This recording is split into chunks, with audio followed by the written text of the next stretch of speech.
Ok, ¿se ve? Sí, doctor. Listo. Entonces lo que vamos a hacer es vamos a hablar del quiste hidatídico. ¿De acuerdo? El quiste hidatídico, como les decía, es una de las últimas cosas que vamos a ver en este orden. La próxima clase, que en realidad va a ser el día viernes, ya que por razones ajenas a mi voluntad no voy a poder pasar clases el día de mañana. Así que vamos a tener la clase el día viernes directamente. Pues a partir de ahí vamos a ver lo que es la patología neoplásica y la patología tumoral benigna, que serían los últimos dos temas eh, programados para que yo se los plantee. Lo que nos toca ver hoy día es el quiste hidatídico hepático. Indudablemente, como en todas las patologías que hemos estado viendo, vamos a tratar de hacer un panorama general, un panorama global de lo que es la enfermedad y luego abocarnos específicamente a hablar sobre lo que es el quiste hidatídico hepático en concreto. Entonces, sin más, les puedo contar. Primero tenemos que hablar de la etiología. ¿Cuál es la causa del quiste hepático hidatídico? Es la presencia de un elemento, de un parásito que se llama Echinococcus granulosus. Este parásito, que coloniza básicamente el intestino por diferentes vías, puede producir una colonización hepática y entonces provocar serios daños muy importantes. Enseguida vamos a ver algunas características de él. Es una tenia blanca de 3 a 7 milímetros de longitud. Está formado por una serie de proglótides, quiere decir por una serie de segmentos, donde la hembra adulta fértil, vamos a decir embarazada, en la última de las proglótides contiene una serie de pequeños bebés, de pequeñas hifas, de pequeños eh, productos. Es un gusano plano y los proglótides que contienen los huevos pueden localizarse en el pulmón, en el vaso, en el encéfalo, en el hueso. Incluso también se ha descrito la presencia de quistes hidatídicos en el músculo y en el tejido renal, también en el tejido esplénico con relativa frecuencia. Lo más frecuente es que este parásito se aloje en el lóbulo hepático derecho del hígado. Son generalmente asintomáticos. Al decir esto, quiero manifestarles que existe una serie de condiciones que marcan etapas diferentes en la enfermedad hidatídica. Hay etapas que vamos a ver enseguida y una de ellas es la sintomática, que es la más frecuente forma de presentación. Y lo más frecuente es que esto se presente en el hígado o en el pulmón, son los lugares o los sitios más afectados. Aquí tienen ustedes al parásito, como os comentaba, tiene estas proglótides que son como estas bolsas que forman parte de su estructura corporal y en la punta está formada por 4 ventosas, que cada una de ellas está compuesta por una serie de pequeños dientecillos de anclas con las que se adhiere al tejido intestinal para alimentarse. ¿Cierto? Y aquí sus huevos, fíjense cómo mantienen sus cifras. Epidemiológicamente podemos decir que la infección por Echinococcus granulosus es una infección cosmopolita, quiere decir que se encuentra en todas partes, distribuida a lo largo del planeta. Los lugares más activos en Europa, sobre todo, y en Asia, son las de la parte meridional central. ¿Ya? ¿Qué es lo que sucede aquí? Hay un estado que es el estado activo, que está en las heces del perro, y un ciclo perro-vaca, perro-cerdo, que es el ciclo de contagio directo. Lo que eventualmente sucede es que en las deposiciones de estos animales pueden encontrarse los huevos o los quistes del Echinococcus, y este quiste es de una alta resistencia, puede vivir incluso 300 días. Imagínense ustedes la larga vida que tiene en el suelo, en las heces, en la tierra, en el polvo. Entonces, es fácilmente sencillo comprender que habrá una posibilidad de contagiarse pues muy amplia en función a alimentos mal lavados o mal regados, etcétera, ¿no? La diseminación se da básicamente en función al viento, a las aves que transportan en sus patitas y en su cuerpo, y al manipuleo también de otros elementos.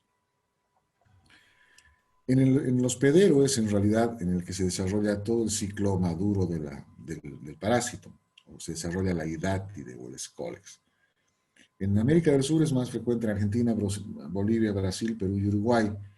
Aquí sí hay un contraste bastante interesante, ya que países como por ejemplo Colombia y Venezuela tienen tasas muy bajas de esta infestación parasitaria y la causa no está bien establecida, ¿no? Básicamente es Argentina, Brasil y Perú los lugares donde más frecuentemente se ha encontrado. Bolivia tiene un subregistro importante de casos. Quiere decir que hay muy poca cantidad de casos detectados en función a que al ser sintomático, el paciente solamente tiene un hallazgo casual cuando se hace una ecografía por alguna otra causa, por ejemplo, ¿no? Hay una serie de factores culturales, educativos, sanitarios, económicos, que perpetúan el ciclo del parásito, o sea, que hacen que este ciclo se repita una y otra vez, sobre todo en culturas y en medios donde estamos acostumbrados a vivir con nuestras mascotas, que tenemos en nuestras pequeñas casas, por ejemplo, animales de como vacas, cerdos, corderos y este tipo de cosas. Entonces, el ciclo se perpetúa en función a este mecanismo de vida y hace que sea mucho más fácil el contagio, ¿ya? Aquí hay un elemento muy importante y es que tiene que quedar muy claro que este parásito no se transmite directamente de persona a persona, ni de huésped intermedio a otro. Esto tiene que seguir un ciclo en el que se exterioriza y es reingerido. El ser humano ingiere los quistes de este parásito. El ciclo biológico del quiste tiene tres etapas o tres ciclos, tres huéspedes importantes, que es el huésped definitivo, y aquí yo les he puesto canes por no poner perros y demás, porque suena feo, pero son los canes, los coyotes, los dingos, los perros silvestres, todos estos animales que tienen al parásito en una forma adulta, en la fase madura, en la fase activa del, del parásito. El huésped intermediario es el cerdo, la vaca y el cordero. Y aquí en ellos vamos a encontrar la fase larvaria o quística. Y definitivamente el huésped casual es el ser humano, es un huésped casual que se contamina incluyéndose dentro del ciclo habitual que se produce entre el huésped definitivo y el huésped intermediario. Aquí hay un esquemita más o menos para ver. Este es el ciclo continuo de infestación entre el animal y los otros tipos de cabras, vacas y demás. Y lo que sucede cuando sale de este ciclo y se encuentran quistes en los alimentos, en la tierra, en el ambiente, que son ingeridos por la persona. Es en estas condiciones en que se produce la infestación. ¿De acuerdo? Vamos a hablar un poquito de la patogenia. En la patogenia hay varios detalles importantes, pero aquí hay que aclarar una cosa que también es muy importante. Antes de que me olvide, quiero decírselas. Este quiste, una vez que ha ingresado al organismo, tiene un periodo de latencia muy largo. El periodo de incubación, en realidad, de la enfermedad puede durar hasta 20 años. Es por esto que les decía inicialmente que el hallazgo asintomático es el hallazgo más frecuente, en el que no hay presencia de ninguna molestia ni sintomatología. Entonces, ¿qué es lo que sucede? Cuando se produce la ingesta accidental a través de los alimentos que consumimos habitualmente, que están contaminados, hay unos oncósferas, que son unos pequeños huevos, que pierden su cubierta una vez que han entrado al tracto digestivo.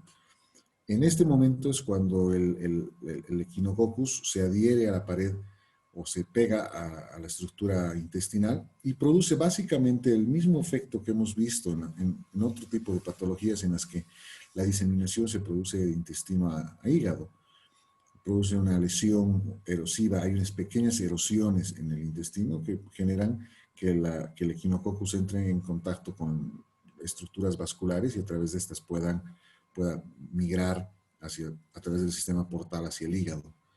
Entonces, esto es lo que sucede. Se pierde esta cubierta, el huevo pierde la cubierta y se libera el embrión. El embrión en el intestino es la fase activa, la que genera la degradación y la lesión estructural. Se llama hexacanto, ¿no? Pasa a la circulación portal, como ya hemos visto en otras patologías también, y termina haciendo un enquistamiento hepático. Este enquistamiento hepático tiene algunas características. Previas a comentarles aquello, quiero decirles que hay una clasificación muy antojadiza, muy queda, pero que la encontré y me pareció interesante decirles que puede ser primaria, puede ser, o sea, quiste diatídico primario, que resulta del desarrollo del hidátide en el hígado. Cuando ha llegado a través del torrente circulatorio, se aloja en el hígado y empieza a generar una membrana, que es una primera cápside para formar el quiste. No se olviden que este quiste tiene en realidad dos capas, una cápside externa, una capa externa y una adventicia interna. Y esto es lo que la diferencia y lo que nos ayuda también a diferenciarla de un quiste simple, de un quiste hepático simple. Y la secundaria, que es el resultado pues, o producto de la ruptura de un quiste hidratídico fértil. ¿Qué es lo que ha sucedido? En el hígado se produce la enfermedad, se desarrolla la cidáctiles en el interior del quiste, este se rompe y produce nuevas lesiones muchas veces dentro del mismo quiste y eventualmente en otros segmentos del hígado. Ya vamos a ver y van a ver ustedes cómo un quiste puede tener estructuras que se llaman hijas dentro de la misma estructura del quiste. Entonces, esta sería una clasificación, estaría dentro de la clasificación como un tipo de diatidosis secundaria. La clínica, inicialmente se los había comentado, muchos de estos pacientes son totalmente asintomáticos, no han tenido a lo largo de los años ninguna molestia, y esto porque mantiene un estado de equilibrio entre la gente y el huésped durante toda la vida. Los mecanismos defensivos y los mecanismos agresores, en este caso el equinococcus y el sistema inmunológico, pues mantienen un equilibrio constante donde han decidido no afectarse unos con otros. Sin embargo, eventualmente sí puede haber un pequeño desbalance generado por una serie de factores que produce una clínica y una sintomatología que no es patognomónica, es una sintomatología muy difusa, muy general, muy común. Y esta sintomatología está en base a un dolor en el hipocondrio derecho, es intermitente. Ustedes se acuerdan que cuando hablamos de quistes piógenos y hablamos de quistes amedianos incluso, habíamos dicho que el dolor era de carácter intenso y continuo. Aquí el dolor es un dolor intermitente que está muy relacionado a astenia, anorexia, no, el paciente no quiere alimentarse, puede entrar en estado caquéctico inclusive, y está por lo general muy desanimado a comer o alimentarse. Es un dolor que genera náusea y malestar permanente. Puede existir una masa palpable, esto tanto en el periodo sintomático como en el periodo sintomático. Y esta masa palpable puede adoptar eventualmente ribetes de gran importancia. Esa masa palpable puede evidenciarse a través de una palpación superficial sobre la superficie hepática sobrante o nadante, digamos así, que está por debajo del reborde costal. Y ahorita les voy a mostrar una imagen que nos da una idea de cómo más o menos va eso. La ictericia y la fiebre están en función al grado o a la posibilidad de cercanía del quiste con estructuras vecinas. No se olviden ustedes que la sintomatología como concepto general del quiste diatídico está en función a tres elementos principales: a que produzca obstrucción, a que produzca compresión extrínseca o a que produzca desplazamiento de estructuras. Estos son los tres principios clínicos de la sintomatología y en función a esto vamos a tener unos u otros elementos. Hay alguna sintomatología pulmonar, sobre todo cuando el quiste ha logrado pasar el hígado y ha hecho siembras en el parénquima pulmonar. Y obviamente estos están relacionados con tos, hemoptisis y vómito. La masa quística, especialmente ubicada en el abdomen o tórax asociada a antecedentes epidemiológicos, eso quiere decir el hallazgo o la identificación de una lesión en la región hepática o torácica derecha, que tenga relación con pacientes que han realizado viajes transatlánticos o que han realizado viajes a distancia o que han estado expuestos a condiciones potencialmente importantes para contraer esta enfermedad, son importantísimas, ¿no?, para llegar al diagnóstico. Y como les decía en un principio, las manifestaciones pues son variables y están en función a todos estos elementos mencionados. La forma sintomática, se las decía al principio, es crecimiento lento, varios años de incubación, no se eventualmente identifica con ninguna sintomatología y sí es un resultado de un hallazgo casual que se denomina incidentaloma. Quiere decir que se ha realizado una ecografía por algún otro tipo de patología, por ejemplo una patología vesicular, y en la exploración que realiza el imagenólogo, al hacer un mapeo del hígado, encuentra lesiones sospechosas o lesiones que pueden ser compatibles con un quiste hidratídico hepático. Ya vamos a ver que ecográficamente es mucho más fácil diagnosticar. Entonces, en conclusión, la forma más frecuente de diagnóstico de un quiste hidratídico es el hallazgo casual o el tamizaje ecográfico realizado por otra causa, y que nos genera pues, la identificación de las lesiones quísticas, o sea, los incidentalomas, así se denomina. Bueno, y lo que les había comentado, ¿no? Inicialmente, dependiendo del tamaño de la lesión y localización, puede evidenciar una tumoración palpable en hipocondrio derecho o epigastrio. Ahora, esta es más o menos la idea de la lesión palpable. Fíjense, puede llegar a tener rasgos tan sobresalientes. Este es el segmento 8 más o menos, hepático. Seguramente el quiste se encuentra en ese lugar que está produciendo esta protrusión, incluso cutánea, con afectación de la superficie de la piel. Entonces, eso es así como se ve. La forma sintomática es dividible en dos etapas. Cuando hay manifestaciones clínicas comunes o simples o generales y cuando hay manifestaciones sintomáticas de procesos complicados. Sin embargo, igualmente que en lo anterior, aquí no hay sintomatología patognomónica que nos pueda dirigir o guiar hacia un diagnóstico de un quiste hidatídico. Los síntomas son inespecíficos, hay dispepsia, pesadez, malestar general, decaimiento, etcétera, ¿no? Y la tumoración que eventualmente podemos hallar a la palpación. Aquí hay un tema importantísimo también. La hepatomegalia en estos pacientes no es significativa, aunque si bien está descrito que hay hepatomegalia compensatoria, pero sin embargo, básicamente el hígado residual es el que cumple con las funciones habituales de producción, absorción y todo lo demás que normalmente realiza el hígado. Por tanto, no hay una hepatomegalia compensatoria importante. O perdón, claro, una hipertrofia compensadora, ¿no? Y la forma complicada. Las complicaciones pueden ser las complicaciones locales, como por ejemplo las infecciosas. Se ha encontrado, se ha evidenciado que en un porcentaje de casos, llegando al 20% aproximadamente, puede haber un proceso de sobreinfección bacteriana sobre todo en la pared adventicia, en la capa adventicia. Y esto genera lo que llamamos adventicitis, que es el proceso infeccioso, y que condiciona la supuración y abscedación del quiste. Normalmente, en condiciones habituales, el quiste no es infeccioso, no se olviden ustedes que no tiene, por tanto, no hay pus, no hay supuración ni abscedación. Otra de las complicaciones o de formas de presentación de una forma complicada del quiste hidatídico es el quiste hidatídico abierto y evacuado en la vía biliar.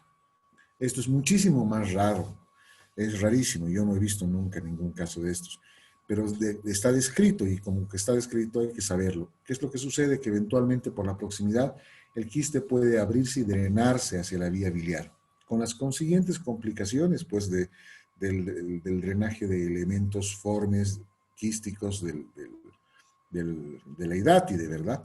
Lo que genera una serie de lesiones dentro de la vía biliar y obviamente compresión, adelgazamiento y perforación de los conductos biliares. La otra cosa que puede suceder es una compresión biliar, en cuyo caso pues la ictericia va a ser un elemento básicamente constante en estos casos. También es sumamente raro que exista compresión biliar por los quistes hidatídicos, ya que estos al ser producidos sobre los segmentos más periféricos, la posibilidad de compresiones biliares importantes es escasa. O sea, tendría que estar muy cerca a un árbol biliar principal como un hepático derecho o izquierdo para producir, digamos, sintomatología relacionada con obstrucción biliar. La compresión vascular y la apertura en la vena cava inferior o suprahepáticas son dos rarísimas posibilidades de presentación de las formas complicadas. Puede haber una compresión vascular del pedículo portal, lo que genera obviamente un síndrome de hipertensión portal, o también puede haber compresión del sistema suprahepático, generándonos lo que conocemos como síndrome de Budd-Chiari. El diagnóstico de la patología que estamos viendo se basa en 5 pilares fundamentales que prácticamente son lo que evaluamos comúnmente para el diagnóstico de cualquier enfermedad. Aquí debemos considerar la clínica, con todos los datos que hemos mencionado, los hallazgos, el dolor, la forma de dolor, la intermitencia, la cronicidad de la sintomatología, los síntomas colaterales como enflaquecimiento, la caquexia, las alteraciones en el apetito y todos estos elementos. En un contexto clínico general, lo evaluamos de esta manera y sacamos esta conclusión. Epidemiológicamente, indudablemente vamos a pesquisar de dónde viene el paciente, en qué condiciones vive, cómo es su cotidiano quehacer, ha estado viajando en algún lugar específicamente, realiza campings, excursiones y este tipo de actividades donde está en mucho contacto con la naturaleza, o es trabajador de granjas y este tipo de lugares. La imagenología, como vamos a ver en algunas imágenes posteriores, pues son determinantes y hoy por hoy la ecografía y la tomografía resultan ser prácticamente conclusivas en cuanto al origen y a la etiología del quiste hidratídico. A veces hay o se presenta alguna duda en el diagnóstico entre el quiste hidratídico y el quiste hepático simple. Es, digamos, la posibilidad de realizar un diagnóstico diferencial más complicado, pero que finalmente se dilucida en función al espesor de la pared, ya que el espesor del quiste hidratídico o del quiste simple es mucho más delgado y es único. El espesor del quiste hidratídico puede evidenciarse como doble o ser mucho más grueso. Y finalmente, pues es diagnóstico también los estudios inmunológicos que se realizan para esta patología, que los vamos a ver enseguidita. En cualquier caso, no puede existir un diagnóstico final si no se ha realizado un estudio anatomopatológico. Y esto se logra una vez se haya conseguido alguno de los estudios complementarios invasivos o se haya tomado una muestra en cirugía. Pero de todas maneras, la confirmación definitiva es a través de patología, donde se evidencian datos y formación de la estructura del bicho. ¿Qué laboratorios son los más frecuentes? La serología para ELISA es un estudio que se ha hecho por mucho tiempo y se lo hace, que ha sido superada por la de Western blot las últimas décadas. Por su alta sensibilidad y especificidad, es mucho más específico que el test de ELISA. Porque sucede que el test de ELISA eventualmente puede presentar negatividad o ser negativo si acaso el quiste no se ha filtrado o si no contiene Scolex o si el parásito no es viable. Por ejemplo, un quiste calcificado es negativo para ELISA. Si en el contenido del quiste no existen Scolex, también va a dar un resultado negativo. Entonces existe una probabilidad de algunos falsos negativos. Mientras que el Western blot es un estudio de mayor sensibilidad y especificidad para este efecto. Otros estudios que nos dan un parámetro indirecto del problema, por ejemplo, la determinación de eosinofilia cercana al 30% de los casos en los que se les ha realizado un hemograma. Como verán, no es muy aliciente pensar en que el hemograma y la eosinofilia que le hemos aprendido durante nuestros años de formación, en la que decían cualquier paciente que tiene eosinofilia tiene una parasitosis, si no tiene eosinofilia no la tiene. Pero esto se ve que no es muy bien aplicable. Aquí hay un elemento, además, a que hay que añadir al inmunoanálisis, que puede dar resultado cruzado con infestación por otro tipo de parásitos. Esto también le quita en cierta manera la legitimidad y la efectividad. Los estudios radiológicos son muy importantes en el diagnóstico, aunque no son específicos para determinar el quiste hidratídico, sobre todo en el abdomen, sí en el tórax. ¿Qué podemos encontrar? Podemos encontrar en la imagen radiológica una elevación del diafragma derecho y podemos encontrar calcificaciones en anillos redondeadas. Esto tanto en el abdomen como en el tórax a nivel pulmonar. Y para eso les voy a mostrar algunas imágenes. Por ejemplo, fíjense, esta es una placa de tórax posterior anterior en la que se pueden ver fácilmente las lesiones bien delimitadas. Miren ustedes, calcificadas. Obviamente si se ve en blanco es porque estamos viendo una lesión de alta densidad, una lesión calcificada, ¿verdad? Puede tener este tipo de presentación. Este es un paciente complicado, este es un paciente complejo. Obviamente ustedes podrán ver que existe gran diseminación de los quistes en ambos campos pulmonares, lo cual condiciona una situación crítica de por sí. En este caso, lo que estamos viendo aquí, vamos a verlo en dos detalles. El primero es la elevación del hemidiafragma derecho, como ustedes pueden apreciar aquí en comparación al izquierdo. Esta es la cámara gástrica y este es un quiste hidratídico en suprahepático, perdón. ¿Listo?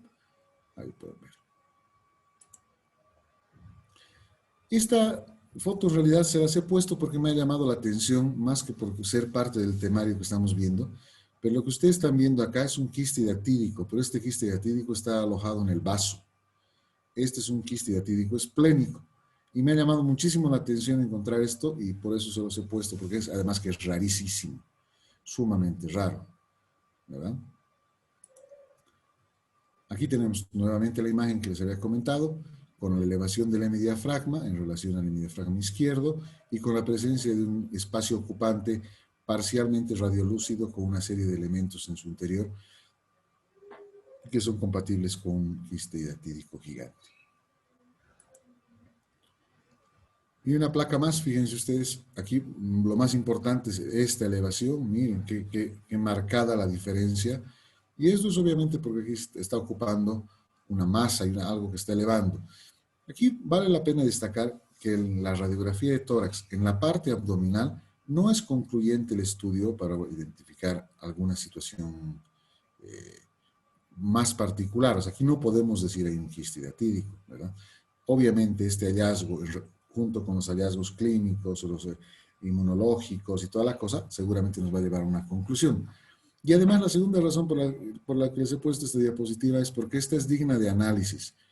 Fíjense, todos los elementos que tiene esta radiografía sobreañadidos.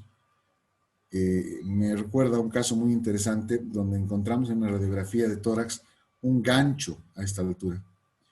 Y entonces todo el mundo, y este era un paciente joven, un paciente de 11, 12 años, un niño, y todo el hospital se puso de cabeza pensando cómo se ha tragado el gancho, por qué se ha tragado el gancho. Entonces vinieron médicos de un lado, vinieron médicos de otro lado, y todo el mundo evaluaba al pacientito que se había tragado el gancho, no tenía ninguna molestia.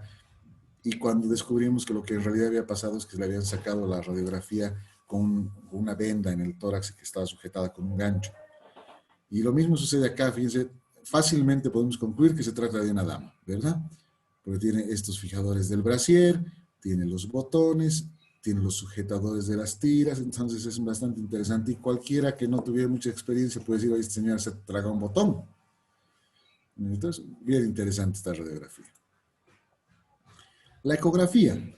La ecografía, bueno, ya sabemos de las ventajas que nos ofrece un estudio ecográfico. Es accesible, bajo costo, fácil de realizar. En el caso de los quistes hidatídicos, una vez hallada la lesión ecográfica, pues les contaré que es bastante sencillo concluir que se trata de un quiste hidatídico. ¿Por qué? Porque estas son lesiones hipodensas, son bien definidas, tienen calcificaciones periquísticas alrededor del quiste, tal vez más de un 30%, yo diría hasta un 50% de las veces, se produce como un reforzamiento en el reborde del quiste, que son las calcificaciones periquísticas. Este estudio es útil tanto para el diagnóstico, para el tamizaje y para el seguimiento.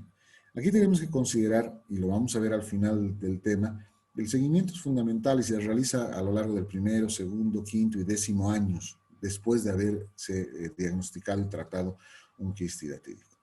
La sensibilidad es del 100%, sí o sí encontramos la lesión, y la especificidad es de un 98.5%, o sea, casi siempre podemos establecer que se trata de un quiste hidatídico.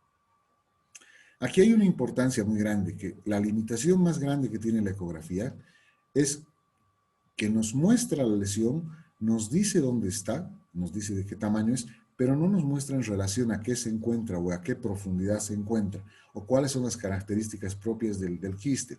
Entonces es como que nos está mostrando una imagen bidimensional donde no nos permite abordar mayores detalles. Y es por esa razón que, bueno, aquí tienen ustedes la ecografía, fíjense, quistes hidatídicos múltiples, bien circunscritos, bien reforzadas las paredes en varias partes, en varios casos, con reforzamiento periquístico. Aquí tienen un quiste más fácilmente interpretable. Fíjense, desde la doble pared que se puede ver, aquí está la adventicia, y esta es la pared propia del quiste, bien diferenciada y medio separada inclusive. Tenemos las pequeñas lesiones, los escólex que se pueden evidenciar dentro del quiste, que es entre radiolúcido y radiopaco. Para esto, para la ecografía, nosotros utilizamos, aunque no en una manera muy rutinaria, la clasificación de Garvey. Esta clasificación lo que hace es dividir el patrón ecográfico, es una clasificación ecográfica, la divide en cinco puntos, en 5 patrones. Entonces, dependiendo de lo que hallemos en la ecografía, lo podemos calificar o catalogar primero como un quiste hialino sano, quiere decir un quiste en el que no hay sobreinfección, no hay lesión, no hay perforación, ni ningún otro dato de que haya sufrimiento dentro del quiste. La adventicia en estos casos se ve bastante fina y es muy difícil diferenciarla de la lámina propia, de la pared propia del quiste. Después tenemos un segundo estadio que se llama de membrana flotante, que es plegada, implica un quiste complicado con rotura o evacuación. La imagen anterior que les había mostrado corresponde a esta etapa, donde se han separado y se hace visible la separación entre ambas paredes. El tercero es el multivesicular o multiseptado. Ocurre que en la medida que va pasando el tiempo, estas pequeñas Scolex van teniendo sus pequeños hijos, se llaman hijas en realidad, y estas se van depositando dentro de la misma estructura quística. Entonces se ve como un multivesiculado. Esto se llama signo de la rueda del carro y es una endovesiculización por sufrimiento. La cuarta fase o la cuarta etapa son los sólidos o heterogéneos, o también llamado mastic, que son imágenes heterogéneas donde no se llega a ver detalles escólicos, ni mucho menos, pero sí una imagen heterogénea y se ve muy poco de elementos fértiles en esta estructura. Y finalmente el calcificado, que es la lesión típica en pacientes de avanzada edad, sobre todo en las que se ve una lesión quística calcificada sin diferenciación de ningún tipo de elemento en su interior y que hace referencia a un quiste diatídico generalmente muerto. O sea, hay muerte del parásito dentro del quiste y esto se ha consolidado. Aquí tienen ustedes más o menos cómo se ven cada uno de los tipos. El hialino, la membrana desprendida, el multivesicular, el heterogéneo y el calcificado, ¿verdad? Esta es una imagen bastante interesante. Entonces, la clasificación de Gard.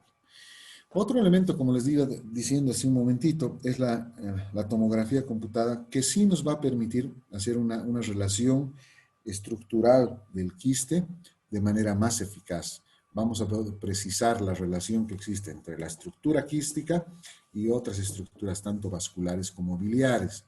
¿Esto para qué nos va a servir? Nos va a servir sobre todo para poder planificar nuestra conducta, ver si el paciente está en condiciones, reúne condiciones dentro de la estructura misma de la lesión de poder ser operado, o definitivamente es una lesión que se encuentra en una situación tan incómoda o tan difícil o de tan difícil acceso que la cirugía pueda constituir un riesgo.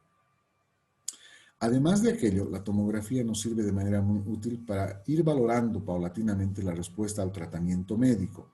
Ya vamos a hablar enseguida del tratamiento médico también. ¿Cuáles son los signos patognomónicos de la tomografía computada? Encontramos primero una calcificación de la pared, que es el equivalente a la imagen que vemos en la ecografía. Se pueden presentar tabiques internos y la presencia de vesículas hijas, que es lo que les había comentado. Ahí tienen ustedes, fíjense, este es el quiste, a ver, no puedo mover esto, este es el quiste, cómo está de bien reforzada la pared con calcificaciones. Se puede ver los hijos, o las vesículas hijas, mejor dicho, aquí tienen ustedes las vesículas hijas, y los Scolex regados por toda la estructura quística, ¿no? Los miles. Otra imagen de una lesión única, sólida, con un desprendimiento de la pared adventicia leve. Y con una hija aquí. Y aquí está lo que les comentaba en un principio. Si nosotros tenemos que hacer el diagnóstico diferencial de estas lesiones con una lesión de un quiste hepático simple, pues vamos a observar y nos vamos a valer de este dato. Fíjense, la doble pared con su membrana bien sólida y aquí a más difusa. Esta es una pared, una adventicia que se ha roto. Aquí la adventicia está roto y se ha empezado a destruir y el contenido empezó a salir y eventualmente este contenido ya puede estar en la cavidad peritoneal también. Múltiples tabiques, tabicados como les había mencionado. Ahora, además de eso, la tomografía nos permite valorar complicaciones importantes. Obviamente, la supuración es una de ellas, donde se evidencia una tumoración mal definida, con una captación periférica también irregular y donde pareciera más bien como si hubiese sido mordido el quiste por todos lados, son lesiones irregulares. Y dos elementos importantes, uno es los tránsitos hepatotorácicos, quiere decir que en una tomografía podemos eventualmente evidenciar a nivel bronquial la presencia de quistes hidatídicos o del contacto con el quiste principal. Y la evacuación en la vía biliar, que es lo que ya les había comentado anteriormente. La resonancia magnética nuclear también es otro recurso, que no es un recurso muy trabajado en nuestro medio. Les decía ayer que ya es en realidad como demasiada ciencia, digamos. Sí, evidentemente es un estudio de muchísima importancia, en la medida en que no tengamos hallazgos relevantes tanto en la ecografía como en la tomografía, cosa que es muy rara. La posibilidad de que no podamos llegar al diagnóstico a través de los anteriores es muy rara. Sin embargo, sí tiene un uso importante cuando pensamos o en patologías concomitantes o cuando pensamos en la relación del quiste en relación a otras estructuras hepáticas, y esto nos puede confundir. La resonancia magnética tiene mucho mejor definición que la tomografía y tiene la ventaja de que no necesitas irradiar al paciente para obtener una buena imagen. Un aspecto muy técnico, simplemente como comentario, es que la membrana del parásito tiene una baja intensidad de señal en T2. T2 es una etapa del estudio de la resonancia, una fase de la resonancia. Y esto es muy útil para diferenciarla de un quiste simple de un hidatídico. Permite valorar comunicación con la vía biliar principal, igual que la tomografía, pero con una mayor precisión y una mayor definición. Y además podemos evidenciar la existencia de las vesículas o las membranas en la vía biliar principal. ¿De acuerdo? Aquí tienen ustedes una imagen de una resonancia magnética nuclear. No se las voy a interpretar porque en verdad no lo sé. La interpretación de esta resonancia está a cargo de los imagenólogos, que eventualmente muchos de ellos tampoco la pueden interpretar bien. Es un estudio complejo. Y el tratamiento. Para analizar el tema del tratamiento tenemos que tener una conceptualización general. La primera conclusión que tenemos que tener cuando hablamos de tratamiento del quiste hidatídico es que por lo general este tratamiento es quirúrgico o termina en cirugía. De una u otra manera el tratamiento termina siendo quirúrgico. Sin embargo, entre tanto se decida la posibilidad de una cirugía o se excluya la posibilidad de una cirugía, hay alternativas como el albendazol o el mebendazol. En nuestro medio, el mebendazol es el medicamento más empleado, incluso en hospitales de primera línea, vamos a decir así. Todavía se utiliza mucho el mebendazol como una terapéutica que tiene varios objetivos. La terapéutica, vamos a decir, de ambos, del albendazol o el mebendazol, básicamente consiste en preparar al paciente para cirugía, generar las condiciones para que el quiste se absorba y se quede calcificado, o preparar al paciente para un procedimiento invasivo no quirúrgico como una punción, etc. Ya van a ver ustedes que hay algunos procedimientos interesantes y que se hacen mucho hoy en día, que han reemplazado un poco a la cirugía. La cirugía puede ser laparoscopía o cirugía convencional, cuando acaso se ha decidido a la operación.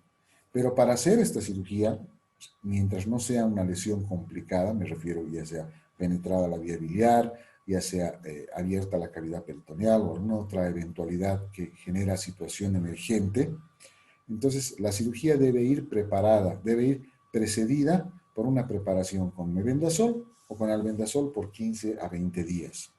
Esto con el fin de generar la muerte de las escólex del parásito y entonces tener una cirugía más arreglada. ¿Qué es lo que sucede? No se olviden ustedes que si llega a abrirse el quiste en la cavidad abdominal, la cantidad de escólex que se diseminan en toda la cavidad es tan grande que produce dos situaciones críticas muy graves. La primera de ellas es una reacción anafiláctica que puede ser mortal o que es altamente mortal.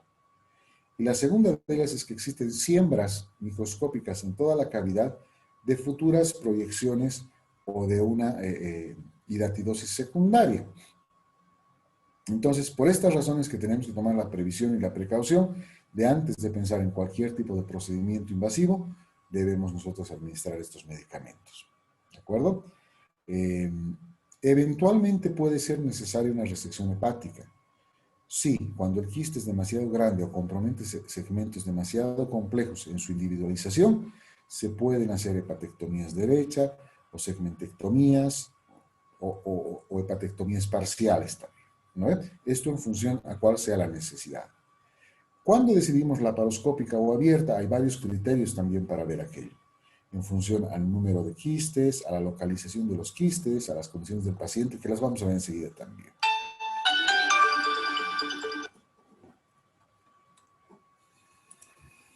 El tratamiento médico. ¿En qué consiste el tratamiento médico?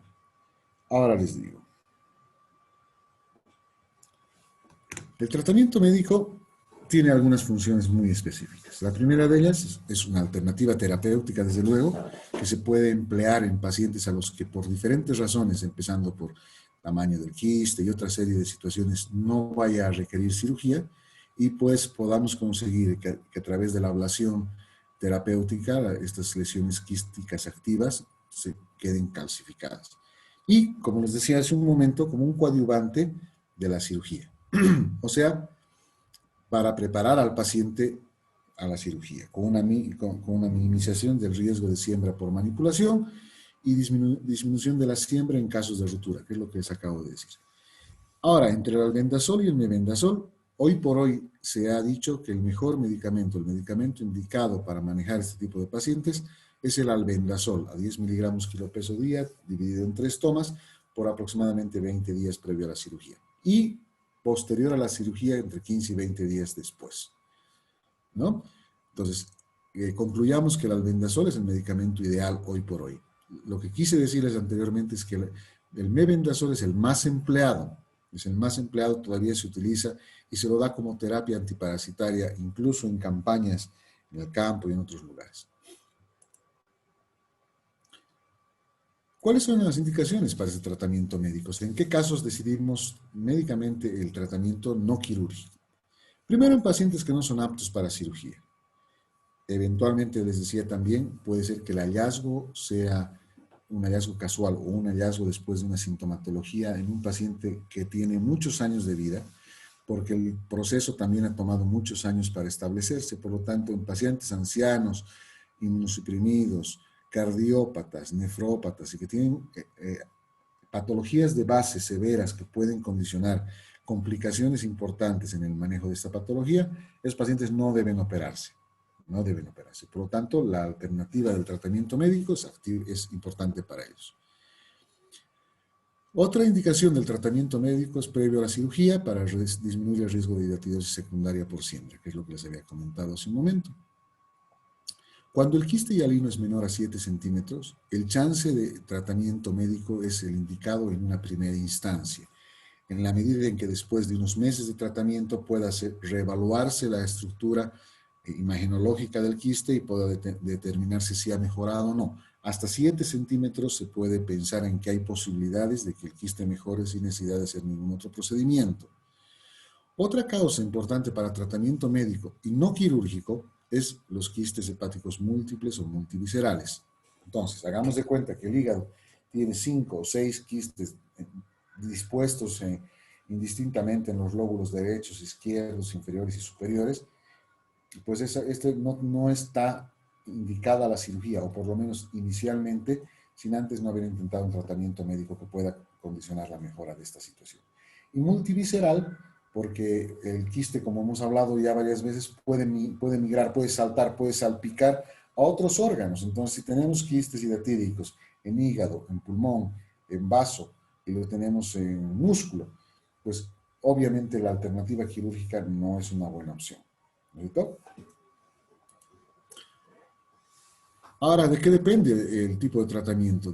Les había comentado en primera instancia de la edad del paciente, el terreno del paciente o la condición general del paciente, el tamaño del quiste, un quiste de mayor a 7 centímetros, el lugar donde se encuentra el quiste y la accesibilidad al mismo. Este punto de localización es importante por doble aspecto, tanto para determinar qué tratamiento le vamos a hacer, si quirúrgico o médico, y también para determinar si dentro del tratamiento quirúrgico vamos a hacer cirugía convencional o cirugía laparoscópica, ¿no? Y el estado biológico del quiste. Un quiste calcificado de pequeña dimensión generalmente no tiene indicación de ningún tipo de tratamiento. Entonces, ahora, cuando consideramos el tratamiento quirúrgico, este debe ser realizado cumpliendo con las premisas básicas de la cirugía de la hidatidosis. ¿Cuáles son estas? Primero, quiere decir cuáles son los objetivos, a qué queremos llegar ofreciendo al paciente cirugía. Primero, erradicar el parásito, queremos eliminar el parásito. Segundo, evitar la posibilidad de que haya recidivas y por tanto disminuir la morbimortalidad. Para esto, hemos dicho, se puede realizar cirugía convencional o laparoscópica. En ambas, parte de las cosas que se hacen cumplen las premisas de estos elementos. ¿Y cómo se hacen? Por ejemplo, por ponerles un ejemplo, ya sea en cirugía laparoscópica o en cirugía convencional, una vez que decidimos o el destrechamiento del quiste o la aspiración del quiste o la quistectomía parcial o la quistostomía, siempre la hacemos poniendo alrededor de la lesión quística un montón de gasas que tengan elementos antisépticos para evitar que el riego pueda generar siembras nuevas. Por ejemplo, es una de las medidas, por comentarles alguna. En esta disyuntiva de hacer tratamiento médico o hacer cirugía, hay que considerar también este elemento que es muy importante.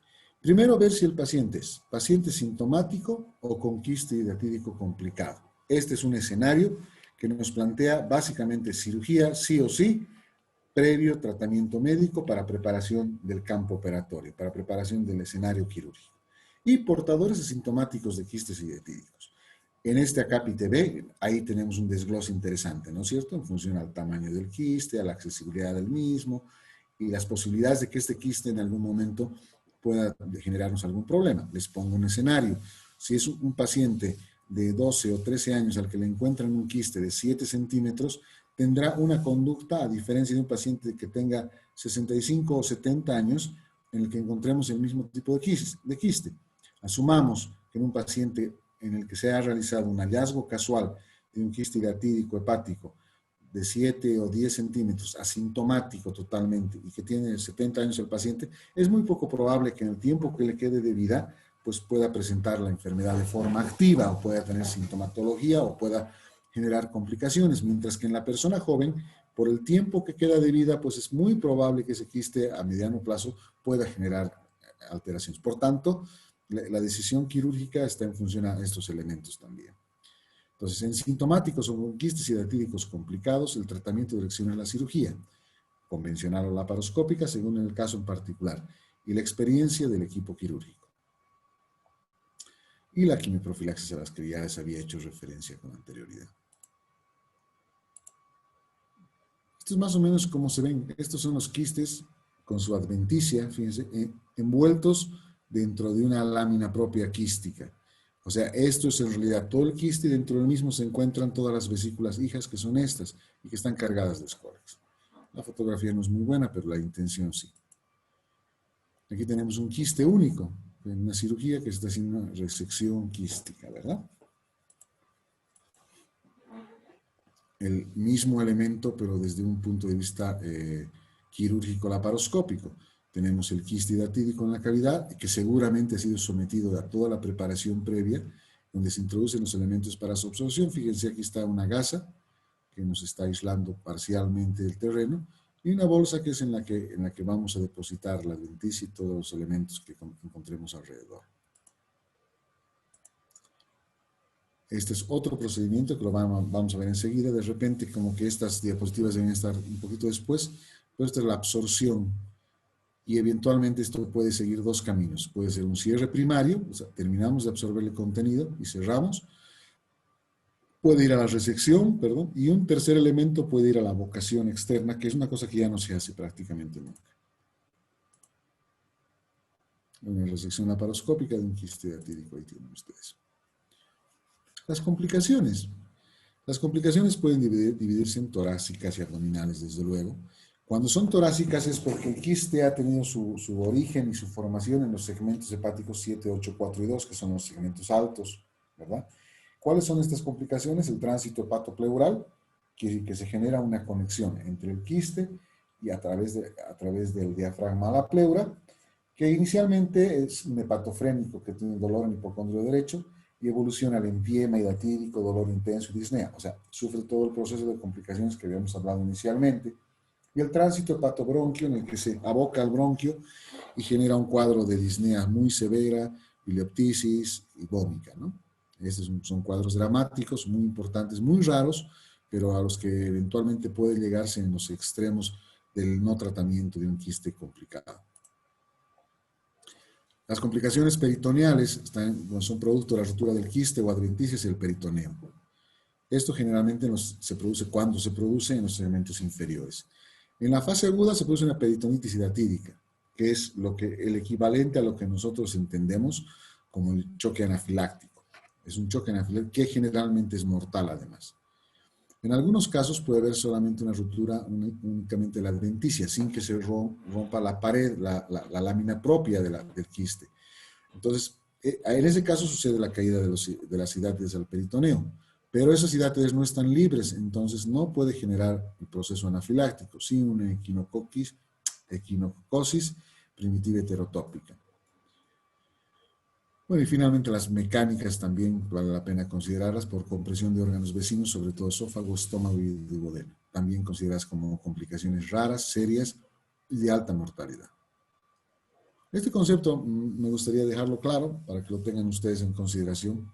La cirugía permite un tratamiento integral de todos los componentes de la enfermedad, es decir, de la hidátide, la adventicia y la cavidad residual, poniendo a cubierto de posibles complicaciones evolutivas. O sea, cuando operamos, cuando hacemos cirugía, tenemos que tener en mente la idea de resolver el contenido, la primera pared y definitivamente la pared que aloja a toda la estructura quística y la adventicia. Y para eso tenemos algunas alternativas. Ahora vamos a ver en lo que a cirugía respecta propiamente tal. ¿Qué cosas podemos hacer? Primero tenemos la parte más conservadora de la cirugía, en la que la idea es tratar de ser lo menos posible, ser lo menos invasivos, ser lo menos agresivos, por diferentes factores, como ya los hemos analizado anteriormente, condicionados básicamente por el paciente. La primera es el cierre primario, que lo que se hace es esterilizar el contenido de la cavidad. Se absorbe el contenido, se le inyecta, puede ser solución salina a altas concentraciones o alcohol absoluto o alcohol al 85%, se inyecta dentro del quiste, mueren las escólex dentro del quiste y luego se los absorbe y se realiza una rafia, un cierre primario del quiste. Obviamente, como ustedes comprenderán, el principal efecto contraproducente de esta técnica es la fácil y alta recidiva. Eventualmente podemos no haber eliminado todas las escolas. La otra alternativa es la quistostomía, que se realiza a través de colocar un drenaje dentro del quiste, abocarlo hacia el exterior y se produzca el drenaje. Es una cosa que ya no se hace mucho. Esto es por su elevada morbilidad y por la alta posibilidad de que se produzcan fístulas entre la estructura quística hacia la piel o entre la estructura quística hacia otras estructuras. Y la cirugía de Mavit, que es una adventisectomía parcial. ¿En qué consiste esto? En quitar el contenido y quitar la capa adventicia, pero dejando el resto de la pared, de la capa propia de la pared del quiste, ¿ya? Esta es una técnica también muy conservadora y se la realiza en la medida de tratar de evitar lesiones por sangrado en el hígado o de erosiones muy grandes en la estructura hepática que condicionen posteriormente a una hemorragia o algún otro cuadro de este tipo. Y cirugías más radicales como el Mavit ampliado, que reseca más la adventicia en su totalidad, o más del 80%, y reseca también la pared propia. Aquí lo que me interesa que veamos es esto. La resección hepática, las resecciones hepáticas están indicadas en las lesiones quísticas hidatíricas. Sin embargo, su aplicación y su uso debe estar limitado a exclusivas indicaciones de lesiones no manejables por otras técnicas, por otras formas. O sea, quiere decir, por ejemplo, una lesión quística de grandes dimensiones en las que el compromiso hepático es pues bastante determinado. En esos casos sí está indicada la resección hepática, pero hay que tomar mucho cuidado con esto. La cirugía laparoscópica, que en realidad viene siendo solamente una forma de abordaje diferente de la cirugía convencional en la que se realizan todos los otros pasos antes mencionados. Aquí dicen casos muy seleccionados. Yo diría en algunos casos seleccionados, no tan muy seleccionados, porque hoy por hoy se hace bastante con cirugía laparoscópica. ¿Cuáles serían las causas, lo excluyente, digamos? ¿Por qué podríamos no decidirnos por la laparoscopía? Primero, por la localización del quiste, una localización compleja en lóbulos posteriores o una región anatómica de muy difícil acceso. Por múltiples lesiones quísticas en la superficie hepática y a lo largo de todo el parénquima hepático, por lesiones en varias partes, por quistes pequeños emergentes de segmentos inferiores, por ejemplo, Pero para lo demás, todo el resto, la cirugía es exactamente la misma. Y el PAIR, lo que llamamos PAIR. Este PAIR es un procedimiento que se ha estado utilizando mucho, sobre todo en pacientes en los que la cirugía genera o condiciona un riesgo muy grande. Pues lo que se tiende a hacer ahora es esto: se punciona el quiste, se lo aspira y se realiza la inyección de algunos de los elementos que les he comentado y luego se vuelve a reaspirar, sin abrirlo, sin cortarlo, sin nada. Entonces, este es otro procedimiento y tiene mucha boga y se utiliza bastante porque, dicho sea de paso, son pacientes bastante críticos y complejos. A ver. La hidratidosis complicada, que ya habíamos hablado de esto, el quiste hidratídico supurado, desde tratamiento quirúrgico, de resolución quirúrgica necesaria, aquí no hay alternativa médica. Pues la idea es evacuar el contenido y esterilizar la cavidad, ¿verdad? Aquí no hacemos mucho detalle en la resección de la adventicia, o sea, no le ponemos mucho énfasis a esta parte porque el objetivo principal es contener el proceso infeccioso. La adventicia se la retira en la medida en que sea posible. Muchas veces la adventicia se separa del tejido hepático con mucha facilidad, en otras veces muy complicado. Y los quistes hidratídicos evacuados en la vía biliar. Entonces, este es un problema quirúrgico muy, muy complejo, de muy alta mortalidad, en la que obviamente está involucrada la participación de la toma de decisiones en cuanto al manejo de la vía biliar, donde eventualmente pueden ser necesarias derivaciones o eventualmente pueden ser necesarias resecciones hepáticas. La RCP juega un papel importante, sobre todo en estos últimos pacientes, en los que tienen eventualmente compromiso de la vía biliar, donde la RCP puede ser una papilotomía y esto ayuda a degravitar la vía biliar. O sea, esa vía biliar que se estaba llenando de los escólex y del contenido del quiste y que eventualmente está generando una colangitis ahí o una colestasis por lo menos, puede eventualmente ser drenado, puede ser resuelto el problema de una forma parcial a través de una papilotomía de la ampolla de Batra. Entonces, es indicada como contemporizadora por esa misma razón que les estoy mencionando, la colangitis séptica tratada de esta manera para que mejore el estado general del paciente y podamos hacer posteriormente una cirugía. ¿Ya? Las directivas del tratamiento quirúrgico implican la evacuación del quiste, exploración de la vía biliar con colangiografía intraoperatoria, colecistectomía y desconexión quistobiliar. O sea, vamos a hacer, no solamente nos interesa resolver por un lado el quiste y por otro lado el manejo de la vía biliar. Debemos resolver ambas situaciones y además hacemos una colecistectomía también en estos pacientes. Aquí tienen ustedes la imagen de un RCP. Entonces, fíjense, este RCP que cuando se ha metido el contraste, rápidamente nos ha marcado desde el quiste hasta el árbol biliar, ¿no es cierto? Tenemos marcadas ambas estructuras y ambos lugares, ¿no? Aquí una imagen, esta es una pieza de patología donde se ha resecado con múltiples pequeños quistes hidratídicos en todo el hígado. Entonces, obviamente, si ustedes tienen este escenario, imagínense, es muy poco probable pensar en la posibilidad de una resección quirúrgica local, de hacer algún procedimiento laparoscópico para aquello. Aquí tiene que haber una resección radical. Fíjense ustedes cómo se ven, ahí tienen los huevos, las vesículas hijas, otra pieza de patología con múltiples vesículas y la estructura quística en sí. Bueno, pues y eso es básicamente el tema que les traigo para hoy. Si tienen preguntas, los escucho atentamente. Doctor, ¿y esta patología tiene preferencia por alguno de los dos lóbulos del hígado o es indistinto? Mira, no he encontrado que se describa algún detalle referente muy puntualmente a esto, pero sí he encontrado que casi toda la literatura hace referencia al lóbulo derecho como el lugar de preferencia, o sea, como el lugar de presentación. Lo que pasa es que no te olvides que en el caso de los quistes hidratídicos pueden ser múltiples y estos pueden estar, como os he mostrado en una de las últimas fotos de la patología, pueden estar regados a lo largo de todo el hígado. Pero eventualmente lesiones únicas, lesiones quísticas únicas, se encuentran en el lóbulo derecho hepático. Como te digo, no he encontrado otra información al respecto. Gracias, doctor. ¿Sí?